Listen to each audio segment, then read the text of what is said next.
My husband and I, and we're both in our 70s, with lots of experience and practicing what we preach. We don't live together. We have one of these LAT relationships, living apart together, and it works out very well. I see him on Wednesdays. Of course, we talk every day, and then weekends. And I go to his place on the weekends, and he has a massage room and a hot tub, nice perks. And but it gives us a little space for we anticipate seeing each other.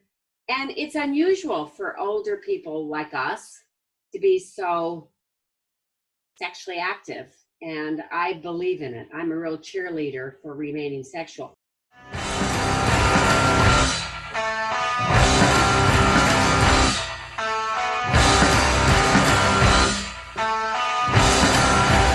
Welcome to the first episode of Unquestionable, being videotaped. My first guest of the new show is Diana Wiley, author of Love in the Time of Corona. Diana Wiley, PhD, marriage and family therapist. You have over 30 years experience in these fields.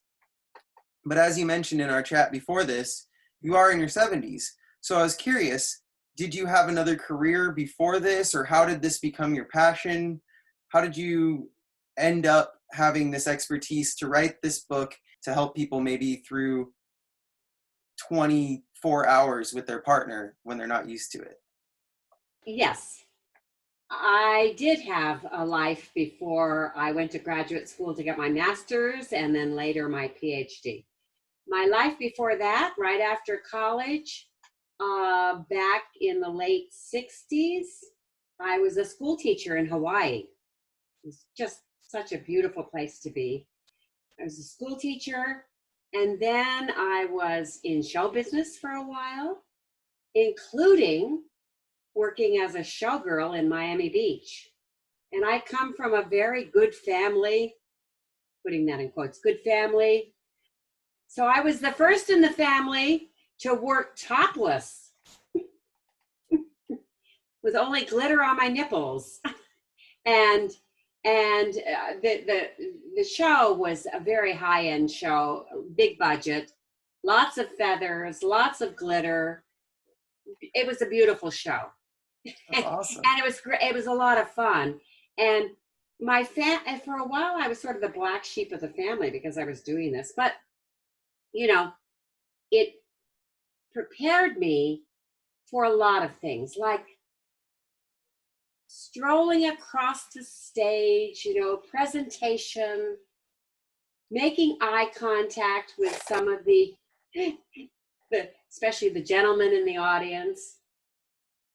Some of them were probably salivating, but I got comfortable with my body and just enjoying the whole experience. And it was eye-opening for me. And that was I was still in my 20s, late 20s when I did that. And I'm glad I had that experience because it really was liberating in many ways. So what led you to then translate into knowing enough about relationships or feeling like you had enough expertise in the science of it, or however you look at it, to then transition into this new career? I got married at age 30 and had a daughter and then a son. And in that time, I went to graduate school and got my master's in marriage, family, child therapy. And then I had to do a 3-year internship. I was in California at the time, in Palo Alto. And so it took me 3 years to earn 3,000 hours. And I did that. And I discovered in the internship time that I was very good and very comfortable talking about sexuality. And one of my supervisors was a psychologist and a sex therapist. So I really decided then to be a sex therapist, to specialize in that, to keep my marriage and family therapist, but to specialize in sex therapy. And I'm glad I did, because I think of our sexuality as being very core to who we are. And for instance, if we're generous people, we often are generous as a lover. I mean, I have a very generous husband, and we practice what we preach. I preach. And so we're sexually active and happy about it. But my husband says, worship your woman and the goddess will reward you. Lucky me. I was noticing in this book, obviously, it's about this specific time that we're living through. Yes. And partners being in the home for days and days at a time. Mm-hmm. Maybe even, as you write in the book, a lot of conflicts that arise from that. I could imagine people being like, I'm just going to go to the grocery store. I might get sick, but at least I'm going to get out of the house. Like it's really intense being in the house for this long. And we've never really had to do this unless there's someone that's 120 years old that lived through the Spanish flu and would actually be old enough to remember it. That's right. And I guess, how different are you having to approach your practice right now in the last 6 months? Have you had to change your whole thinking? Have you had to change the way you present the same information? Or are you turning to people and saying, hey, this stuff's been going on forever, I can maybe help you with this? Well, the big change is that I do teleconferencing. I see most of my clients over Zoom. Can't see them in person anymore. Many of my clients I saw in person, and now I'm seeing them via Zoom. A few are new, and I don't like it quite as much because you lose a little something when you don't have the person in person. But still, like, I'm enjoying you, Dan. You're a lively, intelligent man, I can tell. And you're really engaged in life. Well, thank you for the compliments. You're welcome. I'm very intuitive. That's one of the things that has helped me for years, is my high EQ, emotional intelligence. The crux of that would be really, how are you maybe approaching the technique of maybe reaching people is different, Zoom, but on top of the technique being different, is the information you're giving to couples different? Are the conflicts actually different, or are they just maybe more apparent to people nowadays in coronavirus quarantine? Well, of course, couples that are stuck together 24/7, couples who are stuck together, who want to stick together, they take advantage of the therapy and my book, Love in the Time of Corona, and which has a lot of guidelines in it and exercises to help a couple reconnect. Many people during this time are so stressed out, and their libidos have kind of fallen off. And so what I really am trying to impress on people is that you need to take advantage of this time. When don't waste the time. Use the time. Make the most of it. You know, someday you might look back. I mean, as an older woman, I have perspective, and I look back all the time and I learn from things. But looking back on 2020 someday, you might, if you play your cards right, you might look back on this time and say, yeah, it was a really tough time. It was really a tough time, but we got closer. We got closer because we got to know each other better. My first chapter, get to know your partner better. We had some date nights at home. My second chapter, plan your date night at home. And so we reconnected. Now, my target audience really is not young couples with small children. It's going to be much harder to do this when you have small children. And you're teaching them at home. You're the substitute teacher. So my target audience probably are more middle-aged and above, and where their children have been launched and they have more privacy. However, as one of my blurbers said, and it's on the back cover of the book, Dr. Mark Schoen said, you know, the book, Love in the Time of Corona. Yes, thank you very much, Dan. Make a showgirl Is 15 out of it. It's flipped off, you know. He said it's a year's worth of sex therapy in one volume. So my hope is, and I think it's true, that the messages in this book, and maybe you in reading it, maybe you could even see this, can apply beyond the pandemic, because there are a lot of good relationship ideas and sexual ideas that if you practice them, you'll have a much closer and robust sex life with better communication. You know, if you think about it, lots of couples buy books on finance, gardening, travel, and they talk about it. But a lot of couples don't talk very much about sex.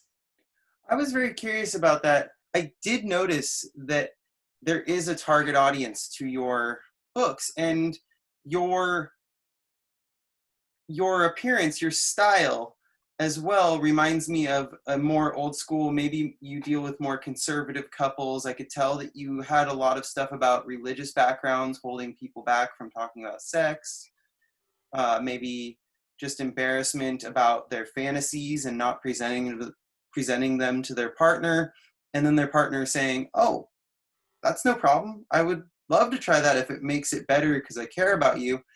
And reading it, it feels really, really basic. But then I'm going through the thing, I'm like, oh yeah, I got that, I can't believe, you know, whatever. And then I'll get to the next page and I'll think, oh my God, I'm totally doing that, and I'm screwing up my relationship really badly on a daily basis, doing so-and-so thing, the talking stick method, the eye gazing method, all of these things that seem really, really simple. Everyone's been taught the talking stick thing at some point in their life. How many people have really repressed, embarrassed attitudes towards sex, even in the age of 2020, where pop culture and everything would make us think that everyone's past all of that embarrassment? Oh, yeah. Well, you know, I'm going to generalize a little bit, but people over 45, certainly over 50, had their coming of age when people didn't talk so openly about sex. And so your experience in reading my book about eye gazing and the talking stick, which is where you take turns talking and really listening, by the way, is one of the best sex tips ever, is to really listen to your partner. Okay, so you got that, but so many young people are I think potentially much better lovers. They have more information, they know what they're doing, or they think they know what they're doing. There's nothing like experience and communication.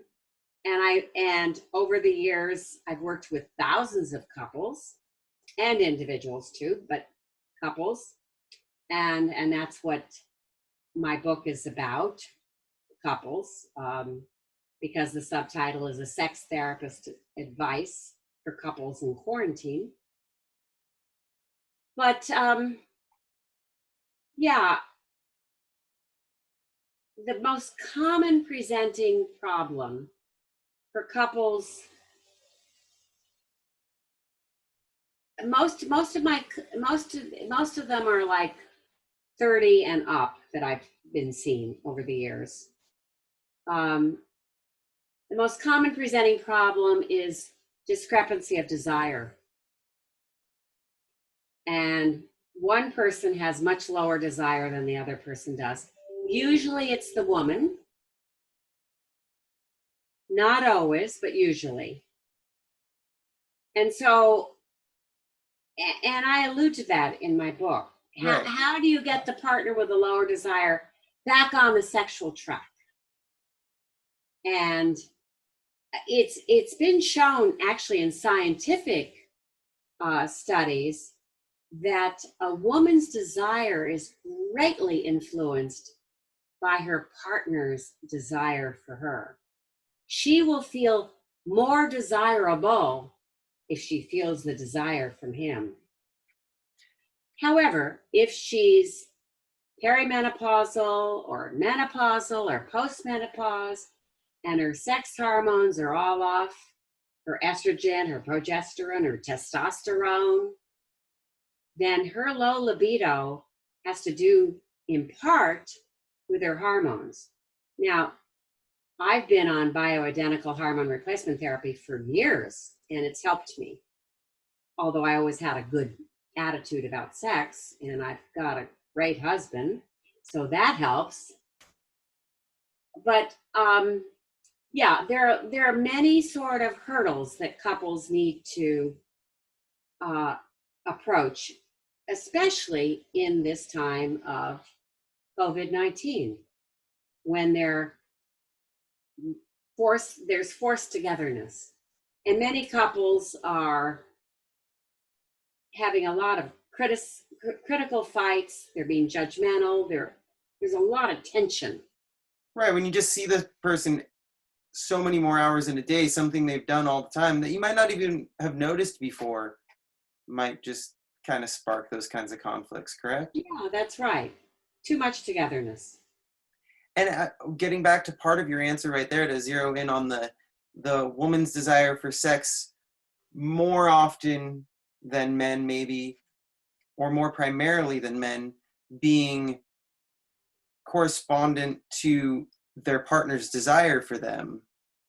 There was something about spontaneity in your book. There was a big chunk about spontaneity in one of the chapters, and you talk about planning sex out. And I think that desire from the partner also has a desire for it to be spontaneous, and a desire for them to just out of the blue be like, oh my God, I'm so into you at this moment. But you talk about the benefits of planning out sex. Yeah, Planning well, out of date nights. course. And I was actually the guilty one of that. I was the guilty Tell one me. Yeah. where my partner was like, hey, let's plan out some of this stuff. And I felt like, you're going to schedule me? Like, I'm just a schedule item now? Like, I literally, I was your female archetype for that story, how you had to have, you had to pick one or the other. But I was definitely guilty about that. Can you talk about the spontaneity versus planning and the benefits of both that you've talked about with couples? Sure. For years, I didn't even put this in my book, but I've talked about the DINS syndrome and the TTFS syndrome. The first one is DINS, double income, no sex. The second one is TTFS, too tired for sex. Kind of could be the same thing, could be the double income. Oh, sure, they bleed into each other. Right. So the solution, and I was giving this to couples way before the pandemic. The solution is to put sex on the calendar. If you think about it, we can plan in the past, we can plan a night out on the town, and within that plan have a lot of spontaneous fun. But with busy schedules and with all of the stresses of the pandemic, we've got to put it on the calendar. So plan your date night at home. That's the second chapter of my book. And make it special. Talk about it with your partner, what you would like, what you wouldn't like, sexually speaking. But part of the foreplay is that the emotional foreplay is that you are going to enjoy each other. Maybe you cook together. Maybe you get an aphrodisiac cookbook and you cook an aphrodisiac meal. And even if it's placebo, you think it's going to be true, and it adds a little extra spark. Just oysters and chocolate. What? Just oysters and chocolate. Yeah, well, actually, oysters has a little bit of science behind it because oysters are high in zinc, which is very good for our brain, our biggest sex organ. Okay. So, but you cook together or you get really good tasting takeout. Okay. And you set the scene. You have fresh flowers on the table. You if you have china, you bring out the china, and you make it really a special evening with music and candles on the table and so on. Then you also make your bedroom inviting. Clean sheets on the bed, pick up the clutter, put away the devices. Oh, for God's sake, you've got to do that. No phones, and don't watch TV. I don't think the TV should be in the bedroom unless you're going to watch, I prefer feminist porn, sort of soft porn, where the relationship is paid attention to and it isn't just nonstop fucking. Um, you know what I'm talking about. Yeah. No, I'm familiar with porn these days where it's just Yeah. no plot line, or it's a plot line that's so disturbing that you want to skip towards it with all the fucking. Yeah, no, Yeah. I got you. Yeah.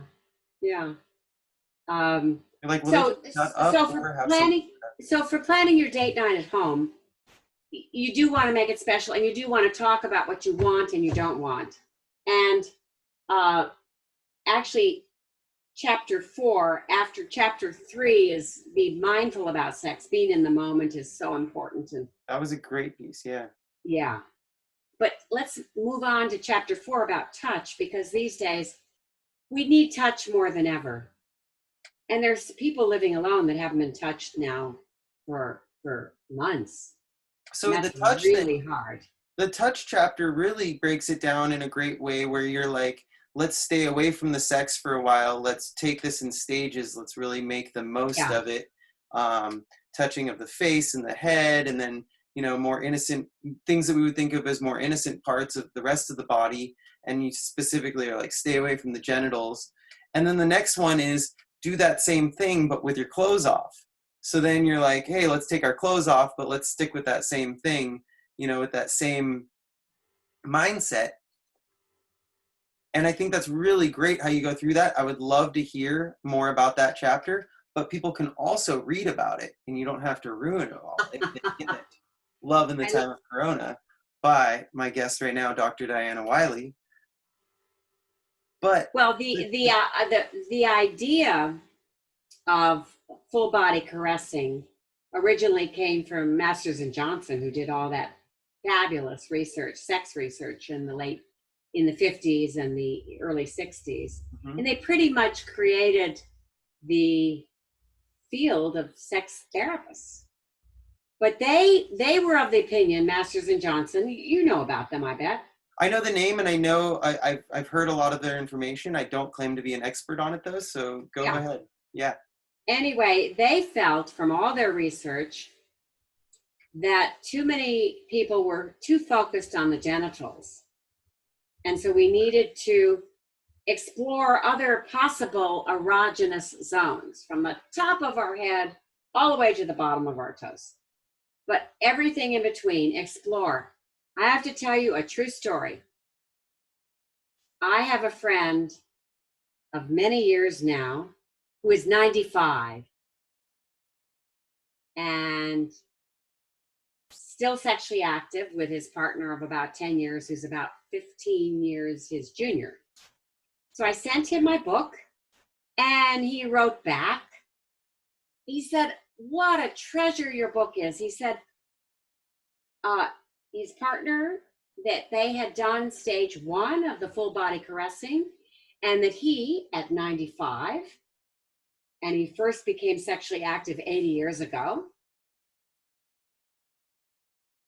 he said, I always thought I had to have my genitals stimulated for me to be aroused. He said, I discovered that I could really enjoy and be aroused by all this full body touching. And he could hardly wait to get to stage 2. He said, if I'd only had your book 80 years ago, he said, I would have saved myself a lot of frustration. What a testimonial, really. we need the information, and we need to expand our sexual horizons. We really do, to have better sex. We need more information. Actually, there have been some studies that show that people that they've gone on for years, these studies, but people who are more educated typically are a little more adventuresome about sex and a little more open. And yes. Oh yeah, no, speaking of being adventurous and new information, there's also a chunk in your book about learning new skills and about how being around each other and the double income thing and the quarantine, and already double income is a challenge on a lot of relationships and raising Sure. children and whatever else your relationship entails. But then double income when you're both working from home, so you're stressed out at work. You talk about that in the book. But then the learning a new skill. What are some things that you have suggested to people learning new skills while in quarantine with really no end in sight to getting back to the complete normal of the world? What kind of things have you suggested to people that they take up that maybe both of them are bad at, so they can laugh at each other equally when they try a new thing? Dan, I'm so glad you read the book. I did. I read the book. I have my own radio show, Love, Lust, and Laughter. And for my guests, I always do the homework, but I can't tell you, in doing the publicity for my book, Love in the Time of Corona, so many of the hosts haven't read the book. No, they really probably read this part of it, right? Yeah, that's right. So thank you for reading the book. So learning new skills. When you learn new skills, either through talking to your partner or maybe watching an educational sex ed. I mean, I've narrated about 7 of them over the many years through the Sinclair Institute. The last one was Great Sex for a Lifetime, and it's targeted at baby boomers. Narration, I did not perform. Swingers, real couples performed in these. I was on set, so I saw it. And, you had to pretty much count on swingers. These didn't happen to be porn actors, though. Okay. But they did, they were exhibitionists, so they didn't mind. I mean, not too many people want to take off their clothes and fuck each other in front of a camera. True. Not too many. So watching some sex ed videos or reading some sex ed, or here's a kind of a fun little activity. Read erotica to your partner while he is sucking your toes. Interesting. Okay. That can be really arousing. All right. That's something that most people wouldn't think of. And also some people are going to laugh about it, which can also, you talk about bringing laughter into the bedroom. I want to address some of the dirty talk on that topic that you pitched in this book. And I wonder if it's because people you deal with are maybe so repressed that they're kind of shut down on telling their desires, and you're kind of trying to break the ice on a totally frozen vessel as far as them getting their wishes out into the open and everything. Mm-hmm. Some of this dirty talk was so cringeworthy because it was so simple. But I guess you're giving people a template to try their own stuff, right? You don't want them to. It was really funny. Like, my talk is continuing to go for the mindfulness one. Yeah. And I was like, oh God, I would probably start laughing super hard. But that might not be a bad thing, correct? No, because when you laugh together, well, first of all, couples who laugh together last together, and couples who play together stay together. And those are little sayings, but they're true. And when you're being playful, that often leads to laughter. And laughter is like internal jogging. It's you breathe more, your respiratory system is up, your circulatory system. It's great. And being playful, sex, ideally, sex is not a job to be done so serious. Yeah. But sex is play. And if couples can, during this time where there's so much stress, they can kind of create a bubble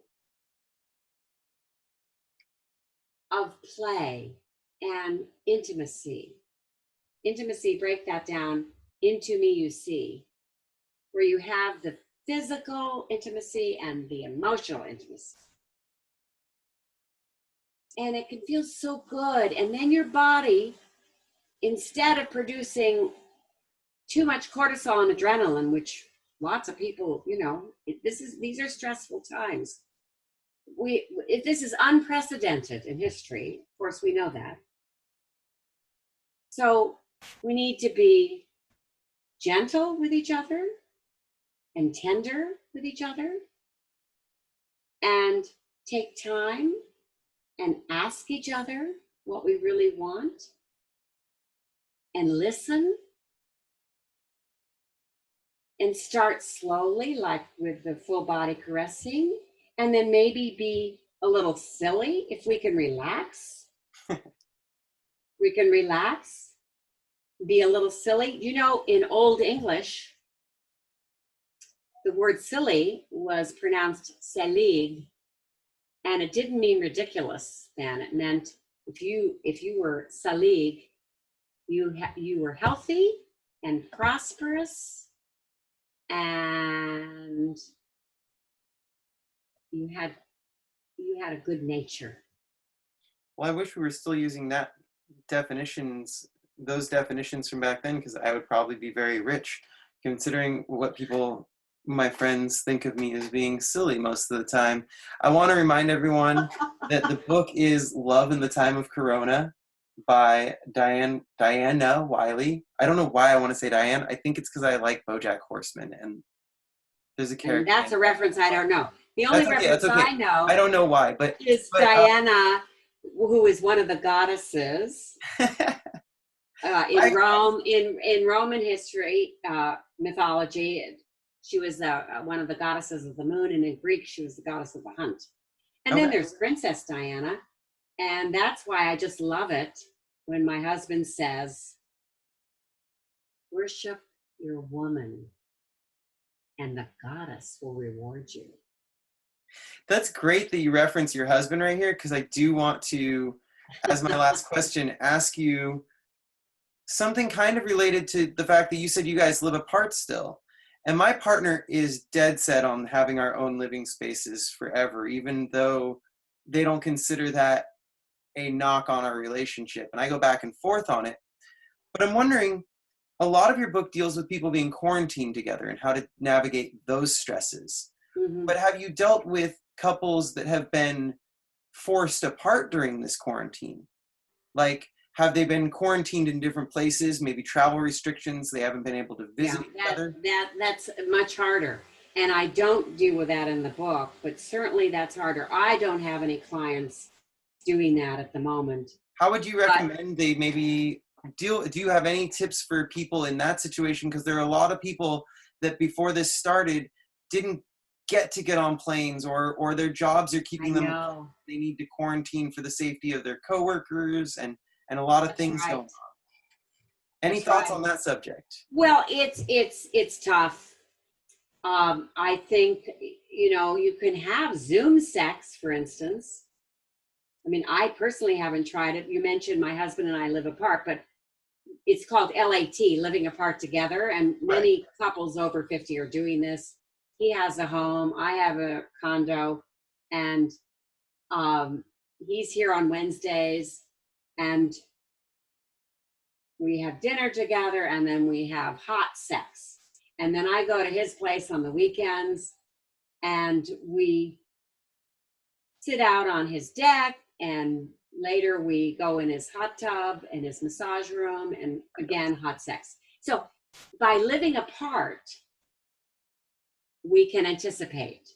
And I would suggest that for couples, even younger people like yourself, we're living, and use the anticipation thing, say, and talk about that. Yeah, it makes you miss each other. You miss each other. Yeah. You can use it. Cool. And any tips on the people other than Zoom sex? Any other tips you can think of? Maybe thinking back in your experience of other times when people, I don't know, are in the military and stationed somewhere apart, or there's been other situations where that has occurred too, where couples aren't seeing each other very often. And I think it's applicable to now if you have any advice for those couples. Not much. Okay. Except Get on a plane, wear a mask. what yeah, if possible. Yeah. No, I'm so old that I remember Vietnam times, and I remember even after that too, where guys were in the military. My first job teaching school, the other two teachers that I worked with, both their husbands were Marines in Vietnam, and they only heard from them occasionally by letter. Right. One of the things about this pandemic is that we've got this technology. And we can stay together, and we've got the phone, and I think, but I'm sort of old school too, so I think one of the nicest things you can do if you're really separated is to write a handwritten note on a real sexy card. You know, my husband and I were both old school to a degree, old school but young at heart. So we exchange cards, not usually on birthdays and anniversaries, but sometimes other times too, where we write a real sexy, warm, loving message. And that can be really good because we're so used to all the digital stuff all the time, right? Yes, absolutely. And I love getting mail. My family make a habit of, family members of mine make a habit of sending mail sometimes. And it is just the sweetest thing. I don't get it from any of my friends because I'm in a generation that doesn't do that. But occasionally I do. And it's really, you're right. That really lifts your heart that someone wrote it out. Not those stickers that my mom has for her business that she sticks on there sometimes, But when you really write it out in a pen, it's the way to do it. I just want to thank you so much, Doctor, for speaking with us from your quarantined bunker in Seattle area. And I was just up there. I'm so glad I got to go on some road trips. I got to travel a bunch last fall right before all this happened. And Isn't it so beautiful, the Pacific Northwest? I think a lot of younger people are probably resentful. And I can understand that they have to be in lockdown. And that's one reason why I think the virus is spreading so much. A lot of young people don't want to be in lockdown. Look at Florida. No one wants to be in lockdown. And no. I think that's why people are having so much trouble here. And I just want to thank you once again for being on the first videoed episode of Unquestionable. And I have mirroring turned off because I wanted these to all be in the right direction. But it's confusing me. I'm reading it fine. Thank you. Yeah, no, I know. I can't figure out which way I'm supposed to move it. Anyways, love in the time of Corona, advice from a sex therapist for couples in quarantine. But I got some tips for people that are quarantined apart from each other. So you can watch this and then you can read the book if you'd like. And go to deardrdiana.com. Deardrdiana.com. And that is an advice blog, but it'll give you all the information and also how to get the book, which is on Amazon. You can click and. Absolutely. And right now the featured article is about cooking together, which is fun. And you can do that. And also get your place really clean for your date night in quarantine. Go back to that March 22nd look to your house when you were in the house for California was already on quarantine at that point for 3 or 4 days. My house was immaculate after 4 days. It was so nice because I had nothing to do and I was just in the house cleaning and organizing things. To get your house back to that level, have a date night, keep things fresh in quarantine. These are the words from Dr. Diana Wiley. And thank you so much for being with us. And it's really great to be doing interviews again. So thank you very much. Oh, you are welcome, Dan. You are a wonderful interviewer. And you read my book. Thank you. Awesome. Well, have a great night. Thank you so much. You too. All right.